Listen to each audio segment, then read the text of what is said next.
ये सेल का एक 3D मॉडल है जिसको बहुत ही ब्यूटीफुली बनाया गया है और ये पेपर वेस्ट से बनाया गया है। पेपर को गलाकर और उसकी जो भी लुगदी सी बनाकर उससे ये शेप दिया है। बेस में हार्डबोर्ड लगाया है। यहाँ पर अंदर सभी सेल ऑर्गेनल्स को क्ले की हेल्प से 3D फॉर्म में शो किया गया है। तो देखते हैं सबसे पहले इस सेल में ये ब्राउन कलर की सेल मेम्ब्रेन है, outermost layer cell membrane या प्लाज्मा मेम्ब्रेन, जो कि सेमी परमिएबल होती है, फ्लेक्सिबल होती है और सेलेक्टिवली परमिएबल है। कुछ चीज़ों को अंदर आने और जाने के लिए एंट्री और एग्जिट अलाउ करती है, सबको नहीं। इसके बाद सेल के सेंटर में न्यूक्लियस को बहुत ही ब्यूटीफुली क्ले की हेल्प से यहाँ पर ब्लू कलर से दिखाया गया है।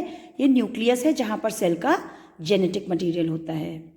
इसके अलावा न्यूक्लियस से लगा हुआ एंडोप्लाज्मिक रेटिकुलम है। न्यूक्लियस से निकलकर जो डीएनए से बना हुआ आरएनए है वो बाहर निकल कर आता है और यहाँ पर रफ एंडोप्लाज्मिक रेटिकुलम है जिस पे राइबोसोम्स होते हैं। यहाँ पर प्रोटीन फॉर्म होती है उस आरएनए से, जबकि इधर ऊपर की तरफ ये स्मूथ एंडोप्लाज्मिक रेटिकुलम है। यहाँ पर राइबोसोम्स नहीं होते हैं इसलिए ये स्मूथ है। यहाँ पर लिपिड फॉर्म होता है। इसके अलावा ये 3D फॉर्म में दिखाया गया है गोल्गी कॉम्प्लेक्स क्ले की हेल्प से। गोल्गी कॉम्प्लेक्स पैकेजिंग और स्टोरेज करता है, पैकेजिंग करके डिस्पैच कर देता है और स्टोर भी करता है। सिंपल शुगर से कॉम्प्लेक्स शुगर बनाकर ये स्टोर कर लेता है। इसके अलावा ये है माइटोकॉन्ड्रिया, जिसको हम सेल का पावर हाउस कहते हैं। यहाँ जो हमारा ग्लूकोज है उसका ब्रेकडाउन होता है और एनर्जी बनती है।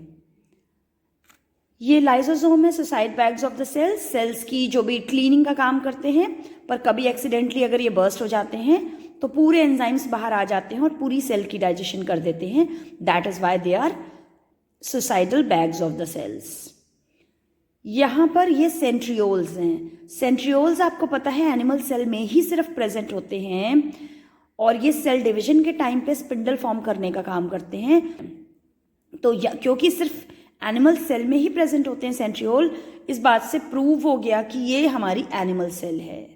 और यहाँ पर कहीं पे भी आपको क्लोरोप्लास्ट या प्लास्टिड्स नहीं नजर आए हैं और इसलिए ये एनिमल सेल ही है, प्लांट सेल नहीं है। प्लांट सेल और एनिमल सेल का एक और डिफरेंस भी है कि प्लांट सेल्स में सेल वॉल होती है, एनिमल सेल में सेल वॉल नहीं होती है, प्लाज्मा मेम्ब्रेन होती है आउटर मोस्ट लेयर। तो एक ब्यूटीफुल सा 3D मॉडल है एनिमल सेल का।